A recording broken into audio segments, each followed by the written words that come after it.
അൽഹംദുലില്ലാ അസ്സലാത്തു വസ്സലാമു അലാ റസൂലില്ലാ വഅലാ ആലിഹി വസഹ്ബിഹി അജ്മഈൻ അമ്മാ ബഅദ്. സ്നേഹമുള്ള സഹോദരങ്ങളെ, കടം അപകടമാണ് എന്ന് നാം മനസ്സിലാക്കുകയുണ്ടായി. റസൂൽ സ്വല്ലല്ലാഹു അലൈഹി വസല്ലം കടബാധ്യതയുള്ളവർക്ക് വേണ്ടി മയ്യത്ത് നമസ്കരിക്കാതെ മാറി നിന്ന സംഭവങ്ങൾ പോലും ഹദീസുകളിൽ നമുക്ക് കാണാൻ സാധിക്കും. ജാബിർ ഇബ്നു അബ്ദില്ലാ റളിയല്ലാഹു അൻഹു പറയുകയാണ്, ഞങ്ങളിൽ ഒരാൾ മരിക്കുകയും അയാളെ കുളിപ്പിച്ച് കഫൻ ചെയ്ത് മയ്യത്ത് നമസ്കരിക്കാൻ വേണ്ടി കൊണ്ടുവരപ്പെടുകയും ചെയ്തപ്പോൾ പ്രവാചകൻ സല്ലല്ലാഹു അലൈഹി വസല്ലം ഞങ്ങളോട് ചോദിച്ചു, അലൈഹി ദൈനുൻ, ഇദ്ദേഹത്തിന് കടമുണ്ടോ? കുൽന, ഞങ്ങൾ പറഞ്ഞു, ദീനാറാനി, 2 ദീനാറ് കടമുണ്ട്. ഫതഹമ്മലഹുമ അബൂ ഖതാദ, പിന്നീട് അത് അബൂ ഖതാദ റളിയല്ലാഹു അൻഹു ഏറ്റെടുക്കുകയുണ്ടായി. എന്നിട്ട് പ്രവാചകൻ ചോദിച്ചു, ആ 2 ദീനാറ് ഇനി നിന്റെ മേൽ ബാധ്യതയായിരിക്കും എന്ന് പറഞ്ഞുകൊണ്ടാണ് അവിടുന്ന് മയ്യത്ത് നമസ്കാരം നിർവഹിച്ചത്. പിന്നീട് പ്രവാചകൻ സല്ലല്ലാഹു അലൈഹി വസല്ലം അബൂ ഖതാദയെ കാണുമ്പോൾ ചോദിക്കുകയാണ്, മാ ഫഅല ദീനാറാൻ, ആ 2 ദീനാറ് നീ എന്താണ് ചെയ്തത്? അബൂ ഖതാദ പറഞ്ഞു, ഇന്നമാ മാത അംസി, ഇന്നലെയല്ലേ പ്രവാചകരെ അദ്ദേഹം മരിച്ചത്.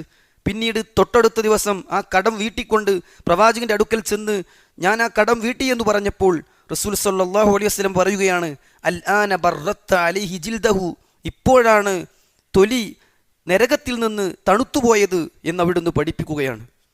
ഒരു ഹദീസിൽ കാണാം, നഫ്സുൽ മുഅ്മിനി മുഅല്ലഖത്തും ബിദൈനി ഹത്താ യുഖ്ല അൻഹു, ഒരു വിശ്വാസിയുടെ ശരീരം അവൻ്റെ കടവുമായി ബന്ധിക്കപ്പെട്ട് കിടക്കും, അതിൽ നിന്ന് വീട്ടപ്പെടുന്നതുവരെ എന്നവിടുന്ന് പഠിപ്പിക്കുകയാണ്. സഹോദരങ്ങളെ, കടമില്ലാതെ മരിക്കാനാവുക എന്നത് മഹത്തായൊരു സൗഭാഗ്യമാണ്. തിരുദൂതർ സല്ലല്ലാഹു അലൈഹി വസല്ലം പറഞ്ഞു, മൻ മാത വഹുവ ബരീഉം മിൻ സലാസ്, 3 കാര്യങ്ങളിൽ നിന്ന് ഒഴിവായിക്കൊണ്ട് ആരെങ്കിലും മരിച്ചാൽ, അൽ കിബർ, അഹങ്കാരം, വല്ല ഗുലൂൽ, വഞ്ചിച്ചെടുക്കൽ, വദ്ദൈൻ, കടം, ഇത് 3ൽ നിന്ന് ഒഴിവായി രക്ഷപ്പെട്ട് മരിച്ചാൽ ദഖലൽ ജന്ന, അയാൾ സ്വർഗത്തിൽ പ്രവേശിക്കുമെന്ന് റസൂലുള്ളാഹി സ്വല്ലല്ലാഹു അലൈഹി വസല്ലം നമുക്ക് പഠിപ്പിച്ചു തരികയാണ്. അതുകൊണ്ട് തന്നെ പ്രവാചകൻ സ്വല്ലല്ലാഹു അലൈഹി വസല്ലം പ്രാർത്ഥിക്കാറുണ്ടായിരുന്നു, അല്ലാഹുമ്മ ഇന്നി അഊദു ബിക മിൻ ഗലബത്തി ദൈൻ, കടത്തിൻ്റെ ആധിക്യം അല്ലാഹുവേ എന്നിൽ ബാധിക്കുന്നതിൽ നിന്ന് ഞാൻ നിന്നോട് രക്ഷ തേടുന്നു എന്നാണ്. കടമുള്ളവർ വേഗത്തിൽ അതിൽ വീട്ടാൻ ശ്രമിക്കുക. അല്ലാഹു അനുഗ്രഹിക്കട്ടെ.